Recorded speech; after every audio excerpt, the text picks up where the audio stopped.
नमस्कार। आज हम डिस्कस करेंगे इंपॉर्टेंट जीके के क्वेश्चंस। देखिए, इंपॉर्टेंट जीके के क्वेश्चंस डिस्कस करेंगे। एग्जाम से पहले ये आपका एक क्विक रिवीजन भी जो है वो रहने वाला है। चाहे आपका हाई कोर्ट का आज एग्ज़ाम है, चाहे आपका कोई और सा भी एग्ज़ाम है। अगर आपका हाई कोर्ट का भी आज एग्ज़ाम है तो आप हाई कोर्ट के एग्ज़ाम के बाद पेपर हमें ईमेल जो है वो कर सकते हैं। ईमेल आप हमें करना allexam31@gmail.com पर। ऐसे allexam31@gmail.com पर आप हमें ईमेल करना, ठीक है। ऐसे ईमेल करना allexam31@gmail.com पर। अभी इंपॉर्टेंट क्वेश्चंस जो है वो डिस्कस करते हैं। बोलते हैं the yellow book is the official publication of which country. ये जो येलो बुक है, पीली पुस्तक है, ये किस कंट्री की जो है वो आधिकारिक जो है वो प्रकाशन है? तो ये फ्रांस का जो है वो आधिकारिक प्रकाशन है। ऑप्शन बी इसका सही आंसर हो जाएगा। येलो बुक एक ऑफिशियल पेपर है जो गवर्नमेंट ऑफ फ्रांस का है। वाइट बुक एक ऑफिशियल पेपर है जो पब्लिकेशन है चाइना की।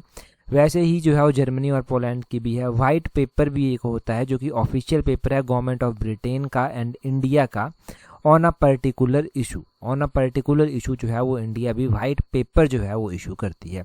ब्लू बुक होती है जो कि एन ऑफिशियल रिपोर्ट है ब्रिटिश गवर्नमेंट की, तो ये ध्यान रखें, ठीक है। ये थोड़ी सी जानकारी यहाँ से मिल गई। अगले क्वेश्चन में बोलते हैं यहाँ पर which of the following organisation and their establishment year is not correctly match. तो यहाँ पर सार्क दिया गया है, South Asian Association for Regional Cooperation दिया गया है, बिम्स्टेक यानी कि Bay of Bengal Initiative for Multi Sectoral Technical and Economic Cooperation दिया गया है, OPEC Organisation of Petroleum Exporting Country दिया गया है और G7 ग्रुप ऑफ 7 कंट्रीज का दिया गया है। यहाँ पर बोला गया है कि नॉट करेक्टली मैच आपको बताना है। देखिए, सार्क यानी कि south Asian Association for Regional cooperation की स्थापना 1985 में ही की गई थी, ये तो बिल्कुल सही है। बिम्स्टेक की स्थापना 1997 में ही की गई थी, ये भी सही है। ओपेक की स्थापना 1960 में की गई थी, ये भी सही है, परंतु G7 की स्थापना 1985 में नहीं की गई थी। यहाँ पर देखिए, यहाँ पर लिखा गया है G7 की स्थापना 1975 में की गई थी। ये ग्रुप ऑफ 7 है। अब देखिए, ग्रुप ऑफ 7 की जब हम बात कर रहे हैं तो यहाँ पर 7 कंट्रीज भी आती हैं।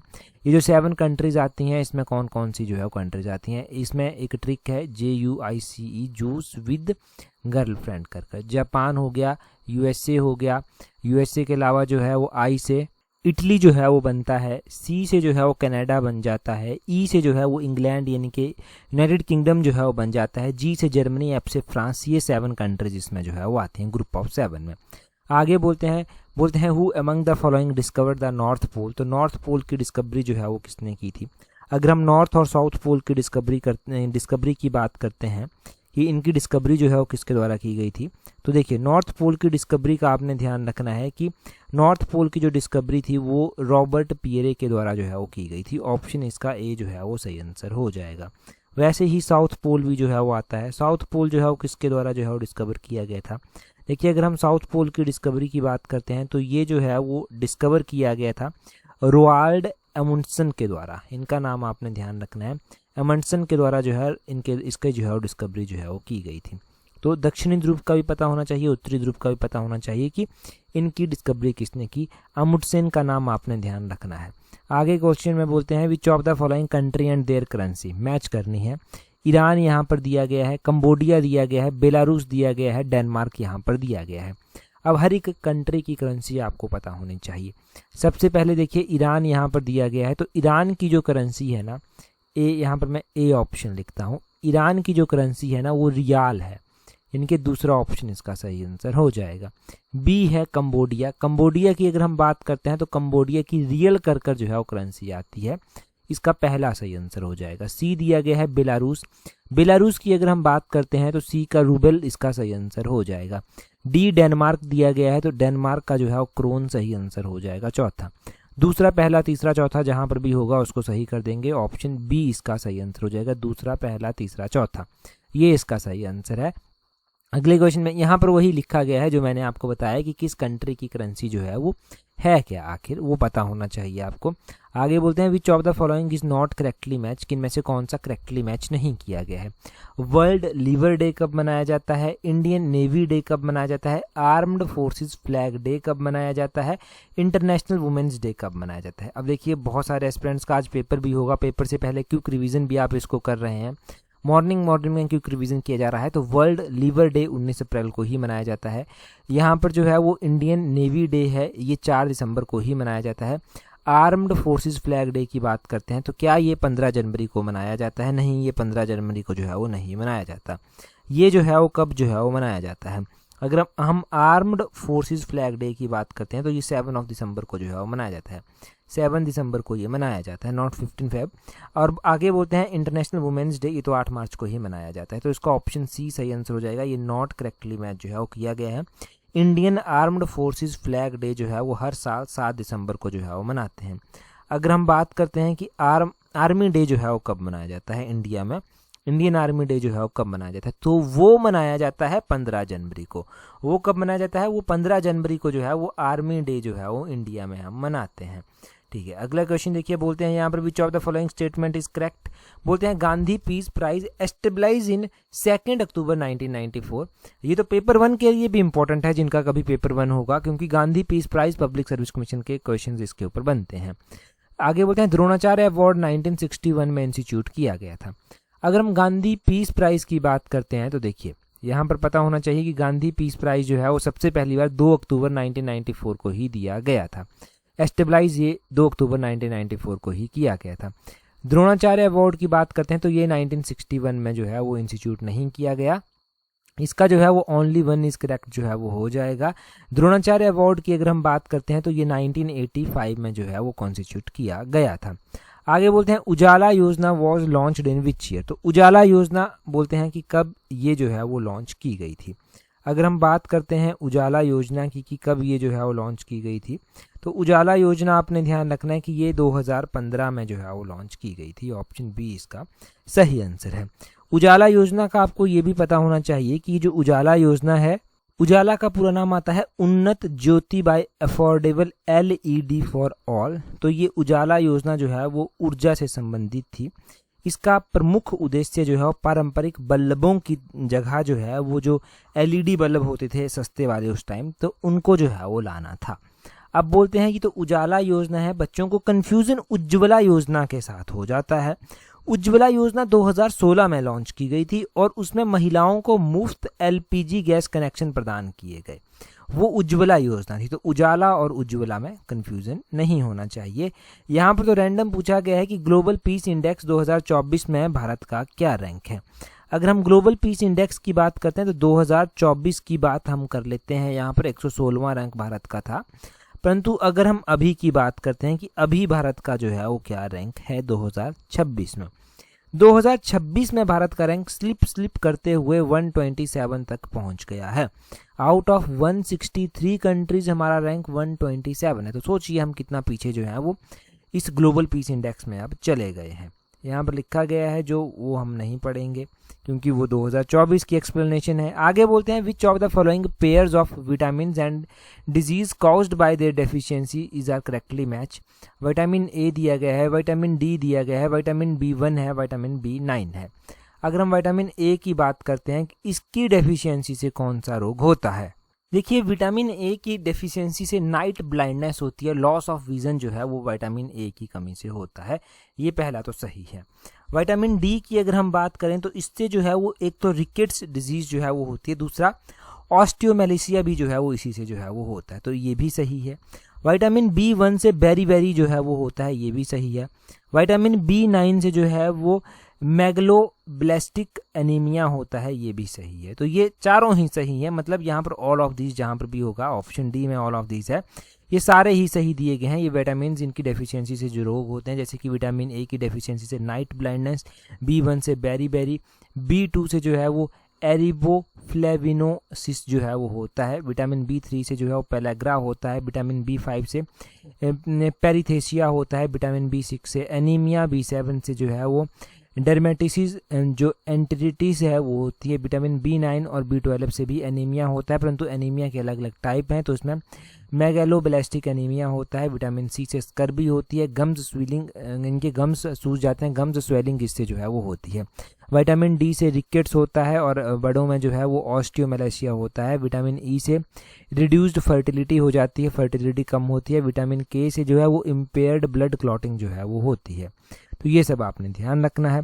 अगले क्वेश्चन में बोलते हैं which day is celebrated at Sashastra Seema बल डे। SSB रेजिंग डे जो है वो कौन सा डे जो है वो मनाया जाता है। तो एसएसबी रेजिंग डे 20 दिसंबर को मनाया जाता है। कब मनाया जाता है? 20 दिसंबर को ये मनाया जाता है। सशस्त्र सीमा बल अगर हम बात करें तो 61st रेजिंग डे 2024 में इसका मनाया गया था। अभी तो 62nd 63rd जो है वो मना दिया गया होगा 2026 में। आगे बोलते हैं which organ of UNO is considered as the world parliament.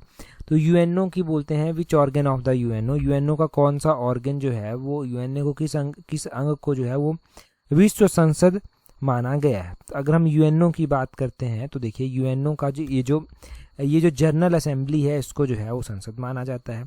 UNO के बारे में एचपी हाई कोर्ट का ट्रैक रिकॉर्ड रहा है कि फेवरेट क्वेश्चन है यूएनओ से रिलेटेड। तो यूएन के जो परमानेंट मेंबर हैं उनका आपको पता होना चाहिए।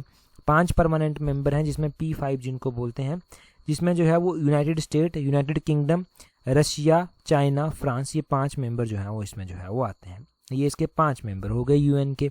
यूएन के ये तो परमानेंट मेंबर हैं। यूएन के नॉन परमानेंट मेंबर भी जो है वो होते हैं, जो कि 10 होते हैं नॉन परमानेंट मेंबर, और ये जो है वो हर 2 सालों में जो है वो चेंज होते रहते हैं। मतलब मेंबरशिप अलग अलग कंट्रीज़ के पास जाती रहती हैं। आगे बोलते हैं यहाँ पर which of the following odd one. तो यहाँ पर रंगास्वामी कप दिया गया है, डुरंड कप दिया गया है, देवधार ट्रॉफी दिया गया है, ओबिडुला कप जो है वो यहाँ पर दिया गया है। तो आपको यहाँ पर क्या करना है? ऑड वन फाइंड करना है। देखिए हम यहाँ पर ऑड वन की अगर हम बात करते हैं तो ये ओबिडुला कप ये बैडमिंटन से संबंधित नहीं है।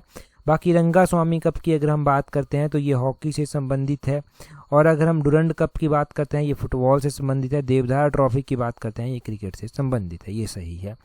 बोलते हैं ये जो ओबिडुला खान हेरिटेज कप है ये जो है वो प्रेस्टिजियस हॉकी से संबंधित टूर्नामेंट होता है। ये ध्यान रखना है। ठीक है जी, ये पता चला। अगले क्वेश्चन में बोलते हैं सिलेक्ट द रॉन्ग पेयर। किताबें दी गई हैं, उनके राइटर दिए गए हैं। My experience with truth Mahatma Gandhi के द्वारा, मालगुडी डेज KR नारायण के द्वारा, poverty and un British rule in India दादा भाई नौरोजी के द्वारा, ये the first war of independence VD Savarkar के द्वारा लिखी गई है।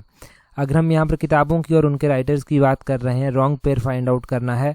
देखिए माई एक्सपीरियंस विद ट्रूथ तो महात्मा गांधी जी के द्वारा ही लिखी गई। Poverty and un British rule दादा भाई नौरोजी का कार्य है। The first war of independence ये VD सावरकर का है। ये जो मालगुडी डेज है ना ये KR नारायण की नहीं RK नारायण की है। ऑप्शन इसका बी सही आंसर होगा। एक एग्जाम पूछा गया था और उसमें KR नारायण भी RK नारायण भी ऑप्शन में दिया गया था, तब जाकर कंफ्यूजन बच्चों को यहाँ पर हो जाता है।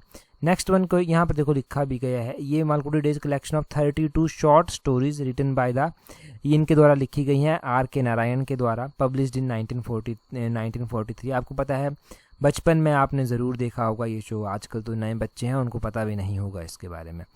अगला क्वेश्चन हम देखेंगे, परंतु अगला क्वेश्चन हम डिस्कस करें उससे पहले जो है वो हम बात करते हैं टेस्ट सीरीज की। अगर आप तैयारी कर रहे हैं अपकमिंग जनरल अवेयरनेस के सेक्शन के लिए, HPRC के किसी भी एग्जाम के लिए जनरल अवेयरनेस का सेक्शन स्ट्रॉन्ग करना है, तो आप हमारी जनरल अवेयरनेस की टेस्ट सीरीज के साथ टाइमली जुड़ सकते हैं, जिसका लिंक नीचे डिस्क्रिप्शन बॉक्स कमेंट बॉक्स में दिया गया है। अगर आप तैयारी पेपर 1 के लिए कर रहे हैं, assistant professor public service commission का कोई सा भी पेपर 1 है उसके लिए तैयारी कर रहे हैं, तो आपको अलग से ये पेपर 1 वाली टेस्ट सीरीज टाइमली ज्वाइन कर लेनी है। इस टेस्ट सीरीज से आपको काफ़ी ज़्यादा हेल्प मिलने वाली है।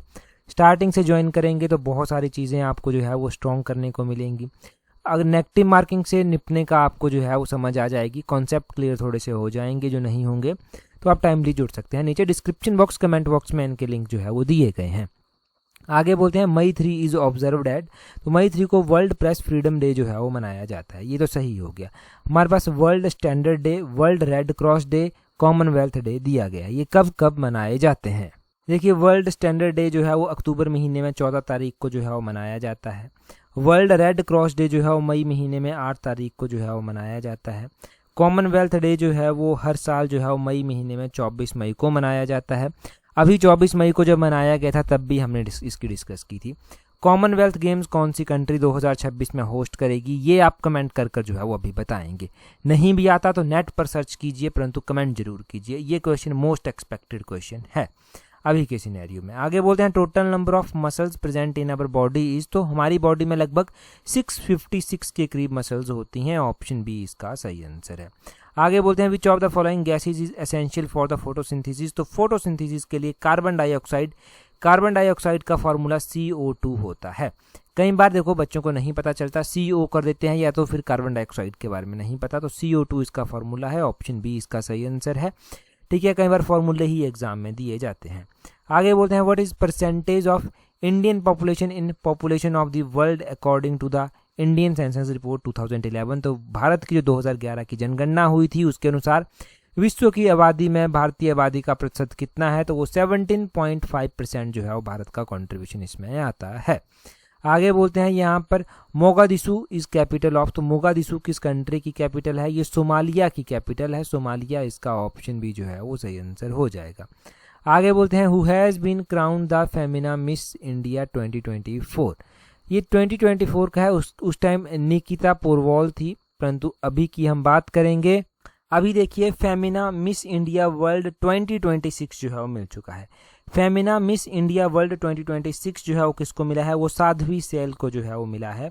इनका जो है वो नाम किस तरह से लिखा जाता है, तो आपने ध्यान रखना है कि इनको साध्वी, इनका जो है वो नाम इस तरह से भी जो है वो ले लिया जाता है, इनका नाम जो है वो साध्वी सतीश सेल कर भी लिखा जाता है। आगे बोलते हैं which of the following mountain pass are located in Jammu Kashmir, Jammu Kashmir में क्या जोजिला आता है, खारदुंगला आता है, बुर्जिला आता है, पेंसिला जो है वो आता है। अगर हम बात करते हैं कौन सा पास आता है, तो ओनली 3 और 4 इसका सही आंसर होगा। मतलब हमारा ये है यहाँ पर बोलने का कि यहाँ पर बुर्जिला पास आता है और पेंसिला पास जो है वो जम्मू कश्मीर में आता है। ठीक है जी, ये स्थित है यहाँ पर, बाकी तो नहीं है। जोजिला पास हाईएस्ट माउंटेन पास है जो कि कारगिल डिस्ट्रिक्ट लद्दाख में स्थित है और श्रीनगर के साथ जो है वो लेह को ये जोड़ देता है। खारदुंगला जो है ये भी लद्दाख में ही जो है वो आता है। तो ये आपको पासिस के बारे में जानकारी मिली। अगला क्वेश्चन देखिए क्या बोलते हैं नेक्स्ट क्वेश्चन में, जितना जल्दी क्यों हो सकता है मैं रिवीजन करवाने की कोशिश कर रहा हूँ, मैक्सिमम टू मैक्सिमम कवरेज हम यहाँ पर रखेंगे। बोलते हैं what words were inscribed in the first postage stamp issued in India after independence, तो आज़ादी के भारत में जो पहली बार डाक टिकट जारी किया गया था उसके ऊपर कौन से शब्द अंकित थे, तो जय हिंद उसके ऊपर अंकित था। ऑप्शन सी उसका सही आंसर जो है वो हो जाएगा। बोलते हैं स्लोगन जय हिंद या फिर long live India was printed on the top right side in the stamp, the first stamp of independent India was issued on 21 November 1947, world post day 9 अक्टूबर को जो है वो मनाया जाता है। नेक्स्ट क्वेश्चन देखिए क्या बोलते हैं which of the following year was declared international year of forest by the UNO, ये रैंडम क्वेश्चन है कि यूएनओ के द्वारा इंटरनेशनल ईयर ऑफ फॉरेस्ट जो है वो किस ईयर को घोषित किया गया, तो वो 2011 को घोषित किया गया था। ऑप्शन डी सही आंसर है, परंतु यहाँ पर ध्यान रखना 2023 को इंटरनेशनल ईयर ऑफ मिलेट्स घोषित किया गया था, इंडिया की रिकमेंडेशन पर किया गया था, तब ज़्यादा इंपॉर्टेंट है। इंटरनेशनल ईयर ऑफ कैमेलिडीज 2024 को और international year of glacier preservation 2025 को, international year of range land and pastoralist जो है वो 2026 को किया गया था। ये तो इंपॉर्टेंट बता दिए, लिस्ट लंबी है वैसे, ठीक है, ये इंपॉर्टेंट रिवाइज करवाए। आगे बोलते हैं which city house is the headquarter of international atomic energy agency, IAEA का हेडक्वार्टर कहाँ पर स्थित है, तो ये वियना ऑस्ट्रिया में जो है वो स्थित है। ऑप्शन बी इसका सही आंसर हो जाएगा। आगे बोलते हैं the Uber Cup is associated with, तो Uber Cup women's badminton tournament से संबंधित है। ऑप्शन बी इसका सही आंसर। पेपर में जाने से पहले जो है फ्रेंच ओपन के बारे में बात करते हैं। मेंस सिंगल में जो है वो ये 2026 का फ्रेंच ओपन टेनिस चैंपियनशिप किसके द्वारा जीता गया है, तो अलेक्जेंडर ज़वेरेव के द्वारा जो है ये जीता गया है। ठीक है, ये 2026 की हम बात जो है वो कर रहे हैं कि किसके द्वारा जीता गया है फ्रेंच ओपन। अगर हम फ्रेंच ओपन की ही बात करते हैं महिलाओं की कैटेगरी में कि किसके द्वारा जो है वो जीता गया है, तो फ्रेंच ओपन का आपने ध्यान रखना है कि 2026 का महिलाओं की कैटेगरी में जो है ये अवार्ड मीरा एंड्रीवा के द्वारा जो है वो जीता गया, तो मीरा एंड्रीवा का नाम ध्यान रखें। अगला क्वेश्चन देखिए क्या बोलते हैं who is author of the book beyond the lines, तो बियॉन्ड द लाइन्स किताब कुलदीप नैयर के द्वारा लिखी गई है। ये तो रैंडम किताबें हम पढ़ रहे हैं कि बाय चांस एग्जाम में पूछ ली गई तो ठीक आंसर आपका हो जाएगा।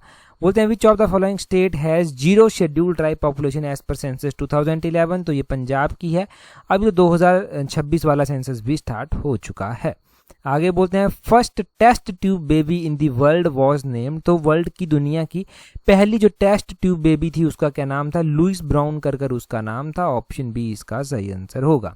First ever test tube baby in the world was named Louise Joy Brown. She was born on July 25, 1978 in Oldham England में ये पैदा हुई थी. अब मेन क्या टेस्ट ट्यूब बेबी थी, तो बेसिकली टेस्ट ट्यूब बेबी ये बनी. आगे बोलते हैं which among the following are the capital and currency of Peru respectively. तो निम्नलिखित में से पेरू कंट्री की राजधानी और मुद्रा कौन सी है. तो पेरू कंट्री की राजधानी और मुद्रा लीमा है, राजधानी लीमा है, सोल करेंसी इसकी आ जाती है. आगे बोलते हैं यहाँ पर December 6 was proclaimed as a day of remembrance for Gandhi in which state of India, sorry US. तो बोलते हैं अमेरिका के किस राज्य ने 6 दिसंबर को गांधी के स्मरण दिवस के रूप में घोषित किया गया है. तो ये जो है वो किया गया है नेब्रास्का के द्वारा. ऑप्शन ए इसका सही आंसर है. Which city is host of world government summit 2025. तो ये उस टाइम का क्वेश्चन है 2025 वाला. दुबई यूएई इसका सही आंसर हो जाएगा. The first women secretary general of SAARC is from which country. ये क्वेश्चन पूछा जाता है ऐसा कि सार्क की पहली महिला महासचिव किस देश की थी. तो वो मालदीव्स की जो था वो थी. ऐसा क्वेश्चन पूछा गया है एग्जाम में. First secretary general of SAARC was from Maldives. Fathimath Dhiyana Saeed इनका नाम था. A former attorney general of Maldives held the position. SAARC was established on 8 December 1985. Member of SAARC are Afghanistan, Bangladesh, Bhutan, India, Maldives, Nepal, Pakistan and Sri Lanka. SAARC का सेक्रेटरीट काठमांडू नेपाल में जो है वो आता है. Albert Einstein got Nobel prize for his work कौन. तो एल्बर्ट आइंस्टाइन को नोबेल प्राइज दिया गया था फोटो इलेक्ट्रिक इफेक्ट के लिए. कौन से ईयर में दिया गया था ये कमेंट कर बताएंगे. आगे बोलते हैं if the door of refrigerator are left open for a few hours the room temperature will. तो यदि रेफ्रिजरेटर के दरवाजे कुछ घंटों के लिए खोल दे जाते हैं तो रूम का टेम्परेचर इंक्रीज हो जाएगा. ऑप्शन ए इसका सही आंसर है. आगे बोलते हैं which of the following is the capital and currency of Myanmar. तो म्यांमार की कैपिटल और करेंसी क्या है. तो इसकी जो कैपिटल है और इसकी जो करेंसी है, कैपिटल इसकी जो है वो नेपिद्वा आती है और इसकी करेंसी कयात आती है. ऑप्शन बी इसका सही आंसर है. आगे बोलते हैं which of the following is not correctly match. तो यहाँ पर वर्ल्ड सोशल डे आता है 20 फरवरी को मनाया जाता है क्या. वर्ल्ड कंज्यूमर डे आता है क्या. ये वर्ल्ड कंज्यूमर राइट डे जो है वो आता है क्या. ये 15 मार्च को मनाया जाता है. वर्ल्ड हेरिटेज डे क्या 18 अप्रैल को मनाया जाता है. इंटरनेशनल म्यूजियम डे क्या 17 मई को मनाया जाता है. देखो ये कौन सा मेल सही नहीं कहता. तो इंटरनेशनल म्यूजियम डे 17 मई को नहीं मनाया जाता. ऑप्शन डी इसका सही आंसर होगा. ये सही मैच नहीं है. अगर हम इंटरनेशनल म्यूजियम डे की बात करते हैं तो ये 18 मई को जो है वो मनाया जाता है. 18 मई इसका सही आंसर होगा. आगे बोलते हैं यहाँ पर Christine Carla Kangaloo who was awarded the Pravasi Bharatiya Samman award 2025 is president of which country. तो ये त्रिदेन एंड टोबैगो की जो है वो है. ऑप्शन ए इसका सही आंसर हो जाएगा. आगे बोलते हैं which of the following constitutional amendment is refer to as the mini constitution. तो मिनी कॉन्स्टिट्यूशन जो है वो 42 42वें नंबर की जो कॉन्स्टिट्यूशनल अमेंडमेंट है उसको बोला जाता है. आगे बोलते हैं international date line is located. तो अंतर्राष्ट्रीय जो तिथि रेखा है वो अलोंग 180 डिग्री लॉन्गिट्यूड पर स्थित है. ऑप्शन सी इसका सही आंसर होगा. आगे बोलते हैं the most commonly used gas in filling bulbs is nitrogen. This is widely used for this purpose because. तो बल्बों में नाइट्रोजन भी अक्सर डाली जाती है. भी मैं क्यों बोल रहा हूँ वो बाद में बताऊंगा. क्यों ये जो है वो बोलते हैं क्यों नाइट्रोजन ही डाल जाती है, क्योंकि ये केमिकली थोड़ी इनएक्टिव टाइप में होती है. ऑप्शन बी इसका सही आंसर है. बल्बों में वैसे आर्गोन गैस भी जो है वो इस्तेमाल में लाई जाती है फिलिंग करने के लिए. तभी मैंने भी कहा था नाइट्रोजन के साथ साथ. आगे बोलते हैं कि which state government has launched the. यहाँ पर थल्लीकी वंदनम योजना दिया गया है 2025 में. तो ये आंध्र प्रदेश इसका सही आंसर जो है वो हो जाएगा.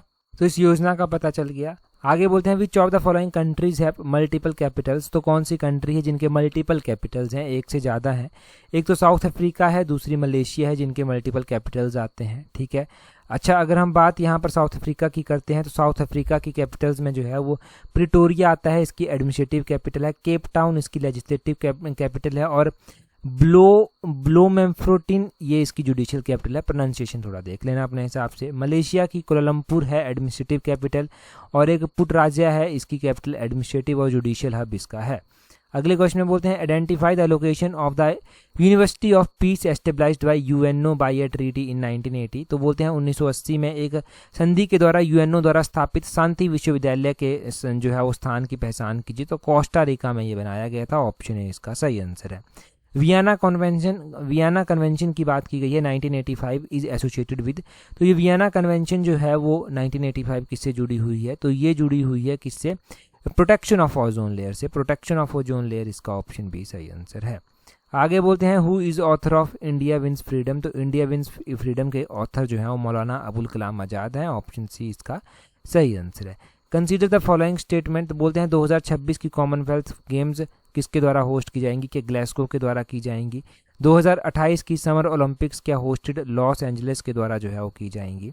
तो इसका जो है वो सही आंसर क्या होगा, अगर 2026 की कॉमनवेल्थ गेम्स की अगर हम बात करते हैं तो ये तो होस्ट की जाएंगी ग्लासगो के द्वारा ही, ग्लासगो स्कॉटलैंड में जो है ये होस्ट की जाएंगी।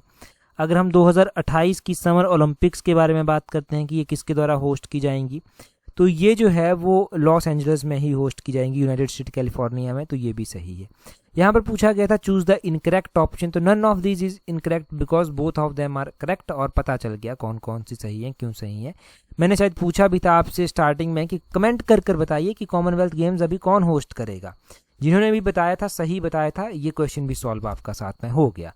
आगे बोलते हैं which country recently lost its all glacier. तो ये वेनेजुएला है जिसके सारे ग्लेशियर जा चुके हैं।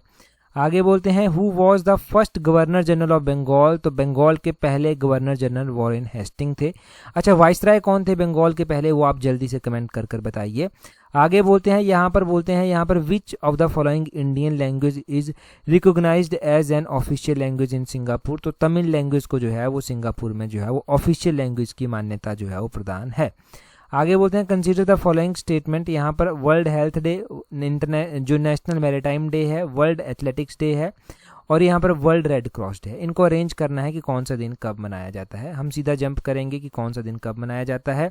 नेशनल मैरीटाइम डे 5 अप्रैल को मनाया जाता है। वर्ल्ड हेल्थ डे 7 अप्रैल को मनाया जाता है।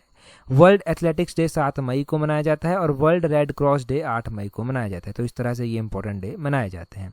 आगे बोलते हैं air bubble in water behave as. तो बोलते हैं कि पानी में हवा का बुलबुला किस तरह बिहेव करता है। तो ये कनकेव लेंस की तरह बिहेव करता है, ऑप्शन ए इसका सही आंसर हो जाएगा। कमेंट कर आप बताएंगे कि कन्वर्जिंग लेंस का नाम जो है वो किसको दिया गया है, या फिर which lens is called as converging lens, ये आप कमेंट कर बताएंगे। ठीक है, ये जल्दी से कमेंट कर आप बता दीजिए। हाँ, अगर टेलीग्राम पर अगर आपने हमें ज्वाइन नहीं किया है तो टेलीग्राम पर ज्वाइन करने के लिए अपने टेलीग्राम से @allexam31 करके सर्च करना, आपको हमारा टेलीग्राम चैनल मिल जाएगा। अगर आप पंचायत सेक्रेटरी की टेस्ट सीट से नहीं जुड़े हैं तो उसका लिंक नीचे डिस्क्रिप्शन बॉक्स में है। पटवारी और पंचायत सेक्रेटरी की तैयारी आप इस एक ही टेस्ट सीट से कर पाएंगे। साथ में ही अगर आप तैयारी कर रहे हैं अपने आने वाले जो है वो जूनियर ऑफिस असिस्टेंट के एग्ज़ाम के लिए, तो आप ऑफिशियल टेस्ट सीट्स को जो है वो, अगर आप ऑफिशियल सिलेबस के अकॉर्डिंग टेस्ट सीरीज ज्वाइन करना चाहते हैं तो नीचे डिस्क्रिप्शन बॉक्स, कमेंट बॉक्स में लिंक है, वहां से ज्वाइन कर लेना। ठीक है जी, तो आज की इस वीडियो में इतना ही है। That's all for today. Thank you very much for watching and listening it very patiently.